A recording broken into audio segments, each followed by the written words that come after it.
Ahlan wa sahlan mtazamaji popote pale ambapo unatufuatilia, tukiwa tumetembea takriban kilomita zisizopungua 100 na ushee kwa ajili ya kumpeleka hujaji wa manasik haji wal umra mzee wetu maarufu mzee Kisukari kutoka tulipotoka naye airport pale jijini Dar es Salaam mpaka tumefika naye hapa katika msikiti huu, ambapo katika kijiji kinachofahamika kwa jina la Koyondo ndipo ambapo yeye ametokea hapa na sasa amerejea. Mashallah mzee wangu, kwanza nikupongeze kwa kwenda lakini pia kurejea nyumbani, lakini umezungumzwa pale, mkurugenzi amesema kwamba wakati unaondoka ulikuwa na wasiwasi sana, lakini umerudi umekuwa na machozi mengi sana. Sijui kuna uhusiano gani, kuna nini ambacho kimekufanya machozi yakawa mengi? Kwanza machozi yanakuwa mengi kwa sababu kwanza wale waliokuja pale au ule umma waliokuja pale wameacha kazi zao na wakanifuata mtu kama mimi. Kwa hiyo kwa namna moja au nyingine nilijihisi nikiwa na furaha kupita kiasi, na ndio maana nikaamua kutoa machozi.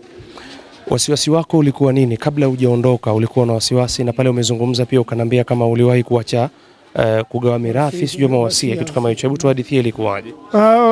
Wasia niligawa kwa sababu nilitoa wasia kwa sababu ya afya.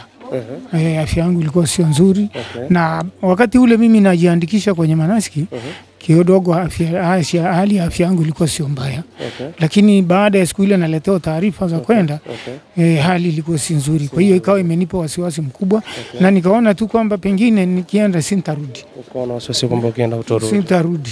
Kwa hiyo ikabidi sasa nitoe wasia kwa familia yangu, sababu ile urithi usije ukagawanywa kwa njia ambazo si hizo. Na unajua sasa hivi vijana wa sasa pengine mmoja atakuwa na tamaa, basi nikatoa ule wasia ili kuwaweka sawa. Wasia wako ulikuwa vipi? Ulikuwa hasa kuhusu ugawaji wa mali au riziki zangu, na vile vile wao kuwa na mapenzi ya kupendana wao kwa wao. Unaona, vile vile jambo jingine wao wawe na hekima, na kitu atakachokipata baada ya mimi kuondoka basi wasizire. Na kuna wengine akipewa kindama kidogo basi ananungunika. Kwa hiyo nikawasihi kwamba chochote atakachopewa basi aridhike nacho. Kwa hiyo manake unataka kuniambia kwamba wakati unaondoka hapa ukasema bwana mimi nakwenda lakini sirudi, ndio ambapo fikra ulikuwa nayo kichwani kwako? Kufuatana na ile hali ya homa, kutokana na hali ya mwili. Nikaona pengine chochote kinaweza kutokea. Kwa hiyo mali yote uliigawa ama ilikuwa? Nilikuwa sijagawa, bali nilitoa wasia namna ya kuigawa. Namna ya kuigawa. Kwa hiyo katika hiyo mali ambayo uligawa vipi mfano? Niligawa, sikugawa. Nikasema nimetoa kwamba upande huu upate hiki, upande huu upate hiki, upande huu upate hiki, ili wasije wakavurugana. Na kuhusiana wewe mwenyewe labda mambo yako ya mazishi na nini, na pia uliyapanga pia? Niliyapanga. Ilikuwaje? Niliyapanga sababu niliacha mfugo mmoja nikamteua awe nje katika ule urithi. Katika urithi awe nje. Utakapokuwa umeondoka maana hata asiri. Huyo ndio. Huyo wa nini huyo? Huyo hao ni wadua. Kwa ajili ya dua kwamba siku ya mazishi yako wakati umekufa Maka. Allahu akbar. Mkeo, watoto na kadhalika, kila kitu. Mke naye nilimuombea leo na mtu mzuri.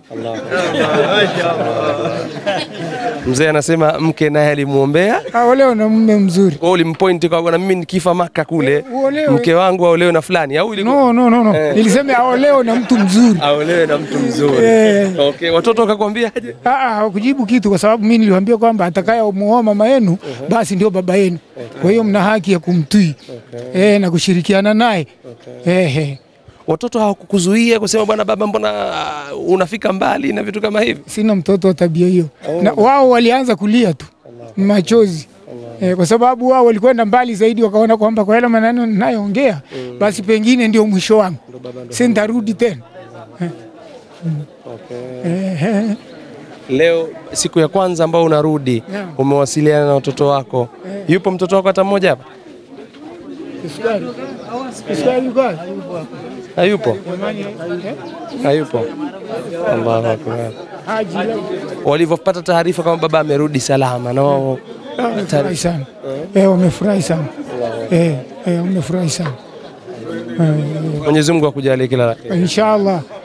Na labda lipi ambalo manake namna ambavyo walikuhudumia manasiki kule ukaweza kuenda na ukarudi salama, una lipi la kuwaambia? Au ilikuwa kuwaje walikuhudumia kwa staili gani? Kubwa sana. Kubwa sana, na nashukuru kwanza manasiki ilikuwa na vijana wazuri. Mmoja wapo huyu hapa Yasin Huyu ni kijana ambaye amenitangulia kwa kila namna. Niliwahi kununua hata kibaskeli.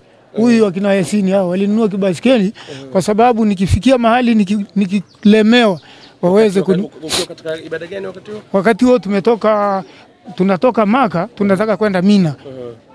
Basi nikatola dola 100 nikanunua kile kibaskeli kwa sababu kinisaidia kule kutoka Arafa. Hata kutoka Muzdalifa kuja Mina. Kuna ule kale kamlima. Sasa nikaona nitashindwa. Sasa wakaja na kile kibaskeli pao kule, kwa bahati nzuri mdogo Mungu akanipa afya, sikuweza kushindwa, nikaendelea. Bahati mbaya nitasema kama hivyo, akapatikana mama mwingine ambaye mwenye uhitaji wa ile baskeli. Kwa maana yeye ndio alishindwa kabisa. Kwa hiyo hakununua baskeli, maana halikuwa afya yake iko vizuri inaonekana. Lakini katikati afya ikabadilika na mimi nami ikabadilika. Wewe ikawa nzuri, ile ikawa mbaya. Allahu Akbar. Akainunua akanirejeshia fedha zangu kwenye ile baskeli. Basi ikawa ile fedha imetumika tena kwa matumizi mengine. Nikushukuru sana mzee wangu, nataka kila la kheri inshallah.